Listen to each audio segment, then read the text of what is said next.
Nous voici à bord de rivière. Je vous souhaite la bienvenue à tous les deux à Luchon Express TV. Je dis bonjour en premier à Patrick, qui va avoir l'honneur de nous présenter son invité du jour. Bonjour Christian, bonjour à Luchon Express TV. Alors, effectivement, je vais présenter Isor Gratakos. On se connaît depuis pas très longtemps, mais suffisamment pour voir la qualité du travail qu'a fait Isor. Isor, donc, est docteur en lettres, mais elle est professeure d'histoire également. Elle est anthropologue et également géographe. Donc, elle a tout, en fait, pour nous parler de notre histoire et surtout de l'histoire très très ancienne de nos vallées pyrénéennes. Et aujourd'hui, ce que nous allons évoquer, donc, c'est ce qui se passait dans les vallées, du temps, ça remonte à combien de temps? 2000 ans, 3000, 4000? Cela dépend de quoi? À quoi faites-vous allusion? Sur les femmes pyrénéennes. Ce qui se passait dans les vallées. Pour les femmes pyrénéennes. Pour les femmes, donc, parce je voudrais... Ne remontez pas à 2000 ans en arrière. Restez tout simplement à 50 ans. Oui, d'accord. 50 ans, ou disons juste l'immédiate après-guerre.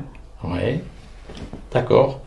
Mais là, on parle des femmes pyrénéennes dans leur statut valléen, donc qui remonte à beaucoup d'années. Voilà.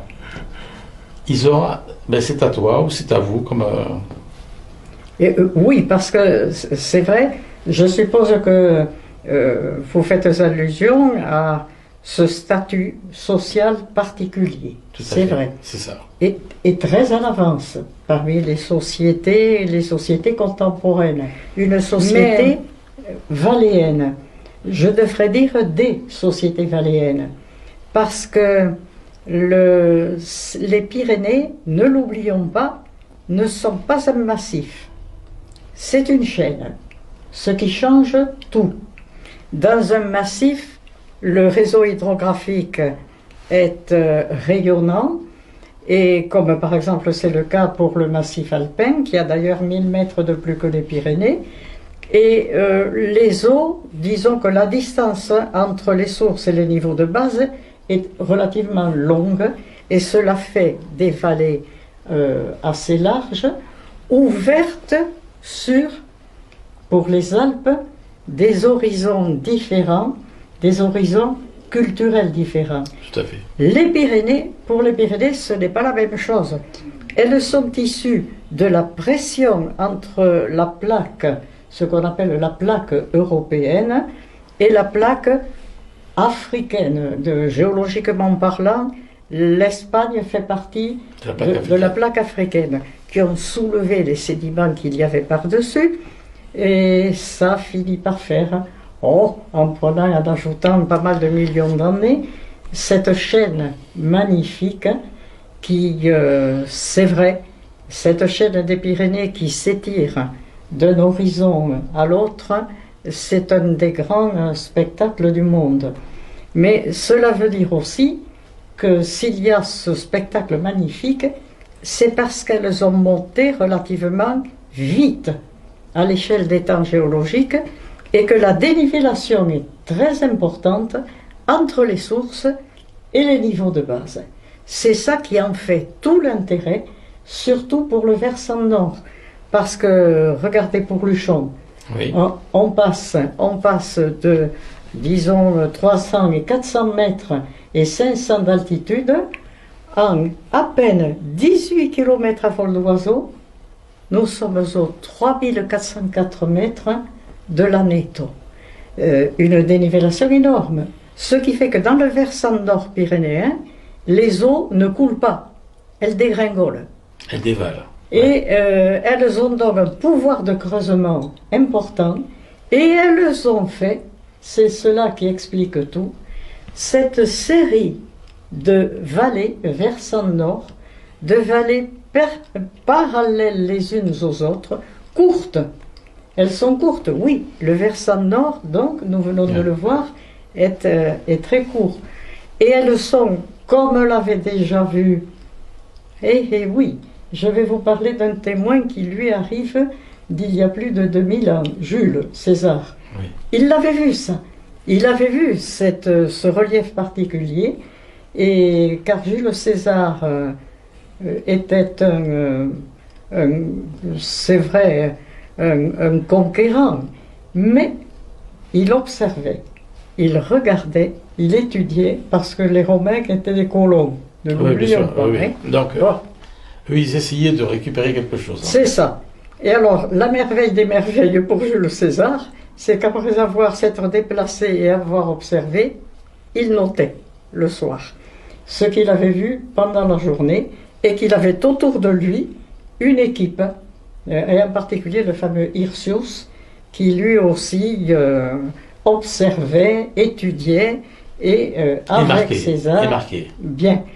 Et César, tout cela, tout ce qui a été écrit sur les Pyrénées, nous sommes au 1er siècle avant Jésus-Christ, hein, 56, vous voyez, avant Jésus-Christ. Ça a donné lieu à ce que bien des élèves en lycée connaissent, le texte qui s'appelle De Bello Gallico, la guerre des Gaules de César.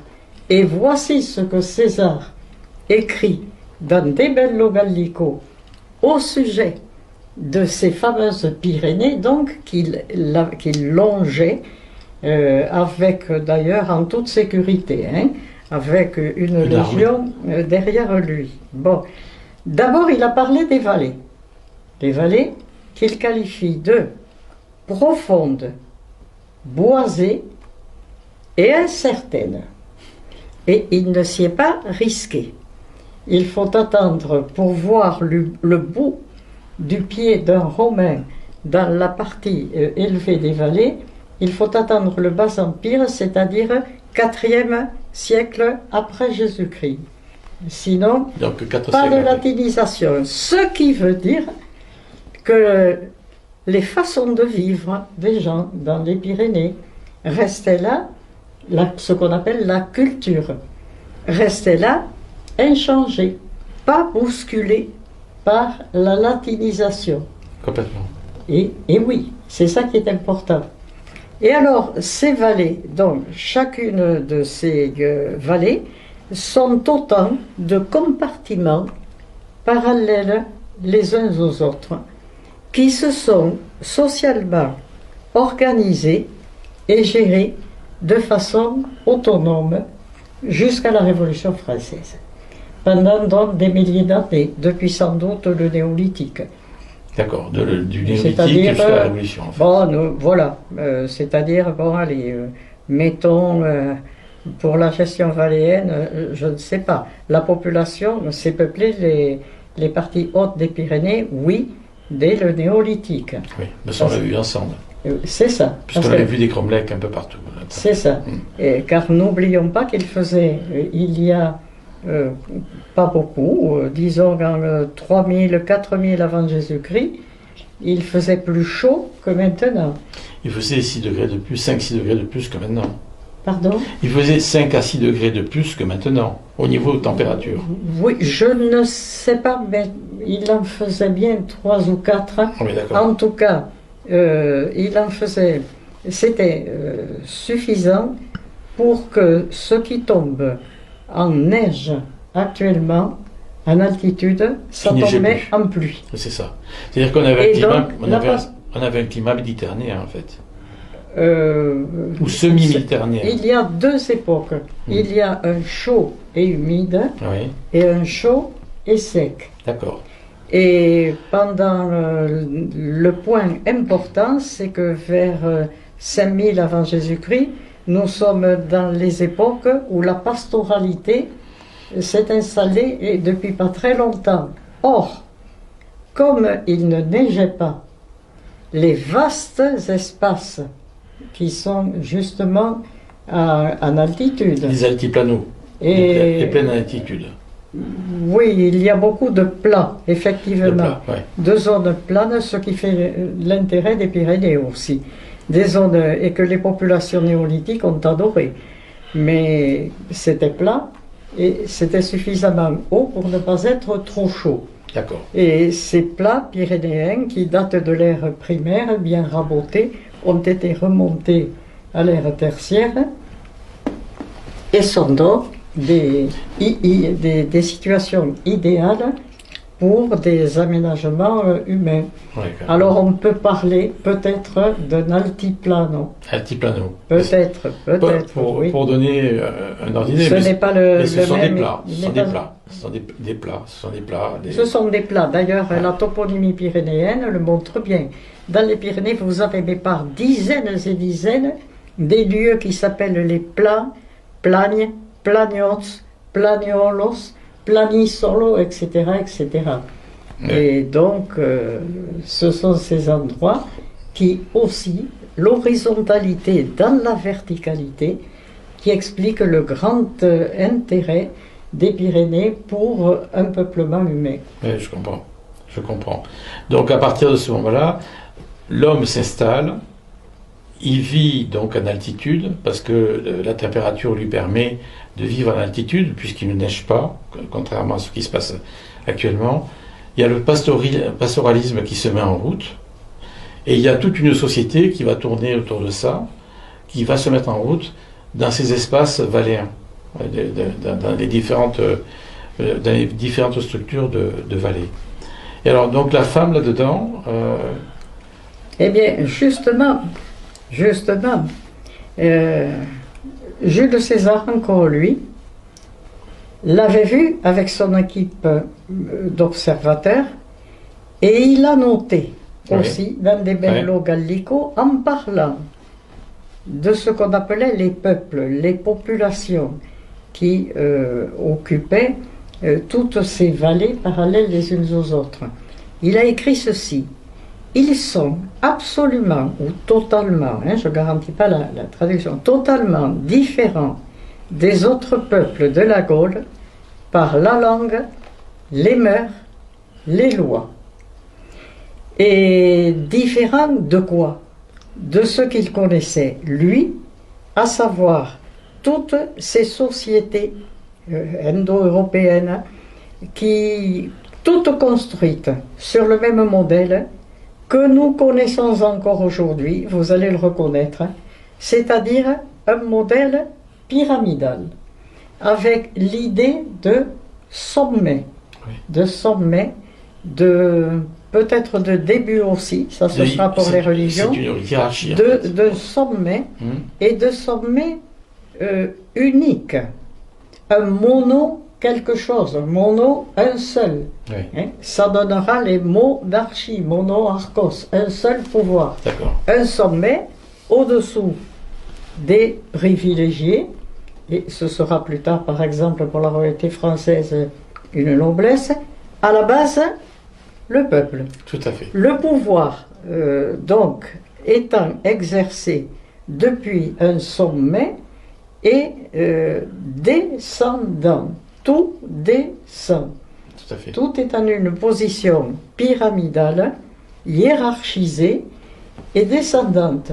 Or, qu'est-ce qu'il y avait dans les vallées pyrénéennes? Tout le contraire. Exactement l'inverse. Tout le contraire. Elles ont dû apparaître à César et à bien d'autres, ces vallées pyrénéennes, comme un monde à l'envers. Une montagne à l'envers.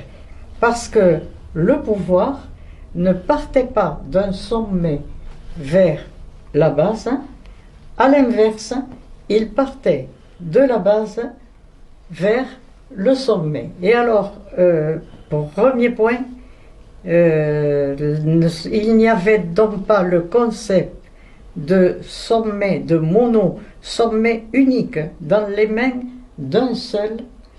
Et en effet, c'est cela qui dit tout. Nous sommes dans cette vieille société pyrénéenne, non point dans la société de l'individu, mais dans celle du groupe. Oui, complètement. Parce que c'est une société fort ancienne, nous le verrons. Et donc, la base dans les Pyrénées pour la gestion de ces chacun de ces microcosmos qu'étaient les vallées, le pouvoir partait du groupe de base qui était, j'ai failli dire, qui est toujours, la maison. La maison pyrénéenne, sans doute l'héritier des vieux clans néolithiques, nous n'en savons rien. Le foyer. Mais la maison pyrénéenne, ce n'est pas, il ne faut pas la réduire au mur. Hein, ce n'est pas ça du tout. C'est un foyer, c'est le foyer. C'est une personne morale. Oui. C'est autre chose même qu'un foyer. Je me permets de préciser. C'est une personne morale. Une personne morale, et c'est elle qui a un nom. Ce ne sont pas ceux qui y vivent dans la maison qui ont, eux, un nom, et comme dans le système latin, par exemple, patriarcal, le mot de patriarcal dit bien d'ailleurs ce qu'il veut dire. Hein, un nom qui est celui du père et de celui qui, à l'image des sociétés pyramidales, dans les sociétés pyramidales de type antique ou latin, eh bien, pareil, nous sommes un régime patriarcal, c'est-à-dire qu'il y a un individu mâle qui donne, qui crée une lignée grâce aux autres individus mâles, et ainsi s'élargit la base de la pyramide. Tout à fait. À l'envers aussi, nous sommes dans les Pyrénées. C'est complètement puisque nous avons donc le groupe de la maison qui est à la base, et c'est ce groupe qui a, je le répète, un nom. Un nom qui est en général un toponyme lié au lieu, ou à une particularité physique du coin. Bon, chez Peyratun, là où il y a des pierres, chez Dawatch, en bas par exemple. Bon. Et donc, quand vous êtes dans une membre d'une maison, votre nom, c'est celui de la maison. Ouais. Et c'est cette chose tout à fait remarquable qui a duré, qui dure encore maintenant, jusqu'à nos jours.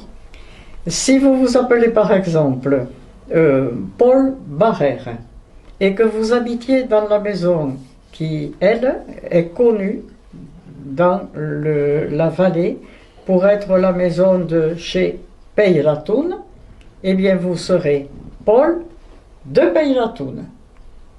Si vous vous appelez Jeanne, Jeanne Boué, répandu, et que vous habitiez dans la maison qui, elle, s'appelle Sodé Dawatch, So, ça veut dire Atsodé, ça veut dire chez, en gascon. D'accord. Atsodé. Donc, Dawatch, eh bien, vous serez pour tout le monde Jeanne de Dawatch. D'accord. On ne vous connaît que sur ce nom-là. Quand je fais mes enquêtes de terrain, que j'ai menées pendant mes enquêtes de terrain, que j'ai menées pendant 45 ans dans la zone centrale pyrénéenne, il m'arrivait de chercher ainsi quelqu'un dont je n'avais par exemple que le nom de famille, comme on dit. Bon, quelqu'un, j'en cherchais un qui s'appelait Médan un jour, dans le Nistos. Je ne le trouvais pas dans les petites routes. D'accord. Et j'ai vu, heureusement, j'ai rencontré un groupe de 2 indigènes à qui j'ai demandé où habitait Paul Médan. Première question, et de chez qui? Eh oui. Voilà, tout le monde s'appelant Médan, c'est un nom très répandu dans le Nissos, il fallait donc que je dise de quelle maison il était. Par un heureux, très heureux hasard, dans la définition qu'on m'avait donnée, on m'avait donné le nom de maison. D'accord. Je l'ai donc dit, j'ai dit chez Lacantaire. Ah bon, mais bien sûr, vous continuez là, 800 mètres, puis première. C'est le nom de maison que l'on connaît. Que l'on connaît, Et alors, c'était cette maison qui était à la base de la gestion valléenne. Un représentant par maison ou une ou une, Oui. se réunissaient avec les autres dans ce qu'on appelait la Béziaou, qui est l'ancêtre de nos communes ou de actuelles, et décidaient ensemble de délibérer et voter pour régler les affaires de la Béziaou. Un ou une. Qui? Tout est là. Oui, c'est ça. C'était l'aîné de la maison qui se réunissait avec les autres. Oui, mais l'aîné, homme ou femme. Bien sûr. L'aîné, homme ou femme, puisque il n'y avait aucune raison qu'il y ait une sélection par sexe, comme c'est le cas dans le patriarcat, puisque aucun homme ne donne son nom à quoi que ce soit, puisque c'est la maison qui préexiste aux individus et qui, elle, a un nom. Bien sûr. Donc, ce fameux droit d'aînesse pyrénéen n'est pas un privilège. Le droit d'aînesse pyrénéen, c'est d'abord un moyen. Le moyen de ne pas diviser la maison. S'il y avait fallu le partager entre les frères et sœurs, la maison n'existait plus. Or, ce droit d'aînesse est aussi une fonction, celle de gérer la vie de la vallée. Si la maison n'existe plus, c'est la mort, c'est inconcevable pour un Pyrénéen. C'est la mort de la gestion de la vallée. Donc, grâce au droit, les aînés se réunissaient entre eux et, comme je l'ai dit, géraient les affaires de la Béziaou, mais aussi celles de la vallée. Donc, comme vous le voyez, à 3 niveaux, c'était géré. Groupement des maisons pour la commune de base.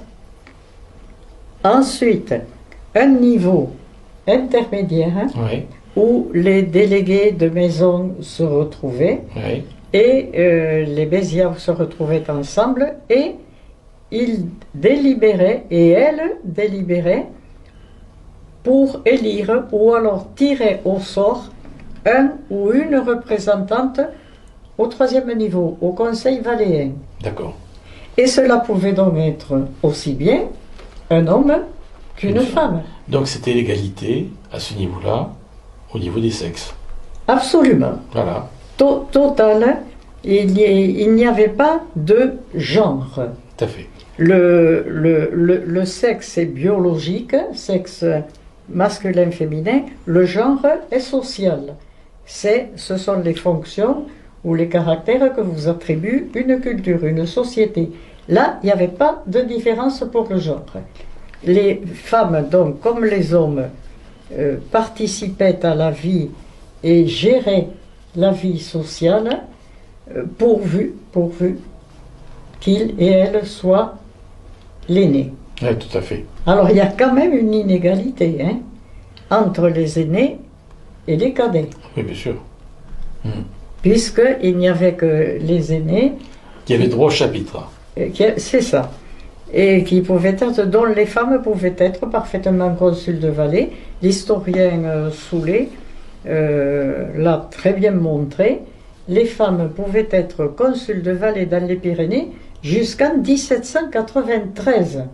Oui, c'était l'abolition des privilèges, c'est le 4 août 1793. Et ce n'est pas dû tout à fait à l'abolition des privilèges. Là, c'est dû à... c'est un peu plus tard, cela.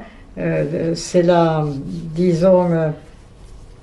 la répartition le nouveau découpage, faisons simple, le nouveau découpage, c'est ça, administratif de la République qui va mettre en place les départements, un autre système, les communes et les départements. Et donc, ce qui se passe, c'est que la Révolution française, qui est une évolution historique magnifique, remarquable, bien entendu, puisqu'elle établit l'égalité à la naissance, ce qui n'existait pas avec le système monarchique antécédent. Bien sûr, bien sûr. Bon, et bien là, c'est l'égalité à la naissance. Et bien la Révolution française, elle ignore complètement les femmes en tant qu'êtres citoyens. D'accord. Les femmes n'existent pas comme êtres citoyens. D'accord. Mais entre deux,